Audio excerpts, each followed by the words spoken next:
नमस्कार. न्यूज 18 मराठीच्या फेसबुक आणि यूट्यूब लाईव्हमध्ये आपलं सगळ्यांचं स्वागत आहे. मी आहे प्रशांत लीला रामदास. गेल्या 2 दिवसांपासून संसदेच्या ऐतिहासिक अशा विशेष अधिवेशनामध्ये महिला आरक्षण पारित करण्याचा जोरदार प्रयत्न सत्ताधारी पक्षांनी केला. पण शेवटी आज जेव्हा मतदान झालं त्या मतदानामध्ये तो प्रयत्न अयशस्वी झाल्याचं आपल्याला पाहायला मिळते. काय कारण असेल याच्या मागे हे तर बघावं लागेल. ज्या पद्धतीनं विरोधकांनी आरोप लगावले की महिला आरक्षणाच्या मुद्द्यावरून, परिसीमनाच्या मुद्द्यावरून एक प्रकारे तीनही विधेयक, खास करून सत्ताधारी पक्षाच्या वतीनं 3 विधेयक काल लोकसभेत मांडण्यात आलं. त्यामध्ये पहिलं जे विधेयक होतं ते विधेयक होतं महिला आरक्षणाचं, दुसरं विधेयक जे होतं तर केंद्रशासित प्रदेश, आणि तिसरं विधेयक जे होतं ते डिलिमिटेशन. या तीनही विधेयकांना पैकी 2 विधेयक जे आहे हे घटना दुरुस्तीचे विधेयक होते. या दोन्ही घटना दुरुस्तीच्या विधेयकांना काल मांडण्यात आलं होतं. काल दिवसभर चर्चा झाली. त्यानंतर चर्चेची सुरुवात केंद्रीय कायदे मंत्री अर्जुन मेघवाल यांनी केली आणि समारोप जो आहे केंद्रीय गृहमंत्री अमित शाह यांनी आज केला.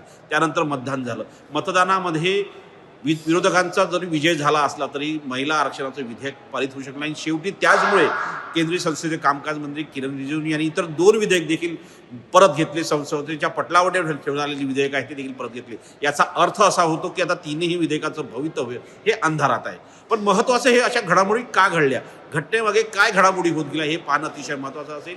या विधेयकाच्या मुद्द्यावरून सत्ताधारी पक्षांनी जो थेट आरोप केला होता, उत्तर भारत विरुद्ध दक्षिण भारत असं तुल्यबळ युद्ध लावण्याचं काम सत्ताधारी पक्षांनी केलंय असा आरोप दक्षिणेतील अनेक पक्षांनी केला. DMK सारखा पक्ष जो आहे त्यांनी हा पक्ष त्यांनी आरोप केला. तिथले तत्कालीन मुख्यमंत्री, सध्या तिथे निवडणुका सुरू आहेत तामिळनाडूमध्ये, स्टॅलिन यांनी जो आरोप केला होता की दक्षिण भारतातल्या संख्या कमी करण्याचा एक कट सत्ताधारी पक्ष म्हणजे भारतीय जनता पक्ष आखत आहे असा थेट आरोप केला होता.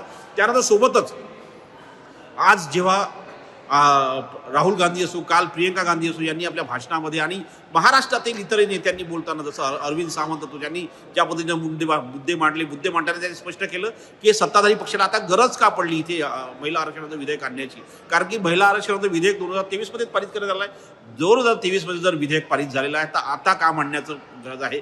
त्यावेळी त्यांनी सांगितलं की ज्या 5 राज्याच्या निवडणुका सुरू होत्या, आणि पश्चिम बंगालची निवडणूक असो, तामिळनाडूची निवडणूक असो, इथं मतदान होण्याची बाकी आहे, अशा वेळी तिथे महिलांचं साथ मिळावी यासाठी भारतीय जनता पक्षाचा हा जोरदार प्रयत्न आहे असा आरोप अरविंद सावंत यांनी केला. आणि त्यामध्ये आपण सर्वांनी बघितलं की कसं तुल्यबळ शाब्दिक युद्ध देखील झालं होतं. सोबतच ज्यामध्ये प्रदीप शिंदेनी काल आरोप केले, त्यानंतर वर्षा गायकवाडींनी आज आरोप केले की हे जे संपूर्ण रचना केली जाते, तीनही विधेयक जे आहे हे विधेयक घटना विरोधी देखील आहे. कारण की घटना ज्या पद्धतीने स्पष्ट सांगते की सत्ताधारी पक्ष हा आपल्या ज्या आयुधांचा वापर हा सर्वसामान्य जनतेला फसवण्यासाठी करू शकत नाही असा आरोप विरोधी पक्षांच्या वतीनं केला जात होता. महत्त्वाचे मुद्दे होते जे साधारणतः जर बघितले तर एक महत्त्वाचा मुद्दा होता की यामध्ये 50% कुठेही उल्लेख नाही. त्याचं स्पष्ट स्पष्टीकरण केंद्रीय गृहमंत्री अमित शाह यांनी दिलं की आम्ही या संदर्भात स्पष्ट केलं की महिलांना 50% आरक्षण मिळेल वर्तमान महिलांसोबतच. आणि दुसरं जे परिसीमनाच्या संदर्भात बोललं त्यांनी काल देखील कुठे किती जागा वाढणार, 548 लोकसभेच्या जागा असताना ज्या 24% जागा वाढणार होत्या त्याच जागा जेव्हा 850 होतील त्यावेळी देखील 24% वाढतील अशा प्रकारचं स्पष्टीकरण दिलं. पण या सगळ्यांमध्ये विरोधी पक्षांनी जी एकजूट दाखवली त्या एकजुटीचा विजय झाला असंच आज म्हणावं लागेल. कारण की आज जेव्हा विरोधी पक्षांची बैठक सकाळी 10:30 वाजता संसदेच्या सभागृहाच्या परिसरामध्ये झाली, ज्यावेळेस मल्लिकार्जुन खरगे यांच्या कार्यालयात झाली, त्यावेळेस तिथे नवीन एक पक्ष जुळला होता, तो BJD बिजू जनता दल. अशा पद्धतीनं विरोधी पक्षांवरती विश्वास ठेवण्यामध्ये NDA मधील पक्ष देखील येत होते. त्यामुळे हा विजय निश्चित मानला जात होता. आणि सोबतच NDA मधील अनेक घटक पक्षाचे नेते स्पष्ट करत होते की सकाळी जेव्हा हे ऑपोजिशन पार्टी एकत्रित आली त्यानंतर संकेत मिळायला लागले की आज विधेयक पारित होणार नाही. पण शेवटी ज्या पद्धतीनं चित्र पाहायला मिळालं, साधारणतः 298 खासदारांनी विधेयकाला पाठिंबा दिला, पण 336 खासदारांचा पाठिंबा हवा होता. तो आकडा, ती संख्या, तो मॅजिक नंबर सत्ताधारी पक्ष गाठू शकला नाही. त्यामुळे त्यांचं ते विधेयक मागे पडलं. आणि त्यामुळे आता ज्या पद्धतीनं विरोधकांनी आरोप प्रत्यारोपाच्या फैरी जरा झुळकल्या, विरोधक विरुद्ध सत्ताधारी असं आता तुल्यबळ युद्ध आपल्याला आगामी काही दिवस पाहायला मिळणार आहे. शाब्दिक युद्ध असणार आहे.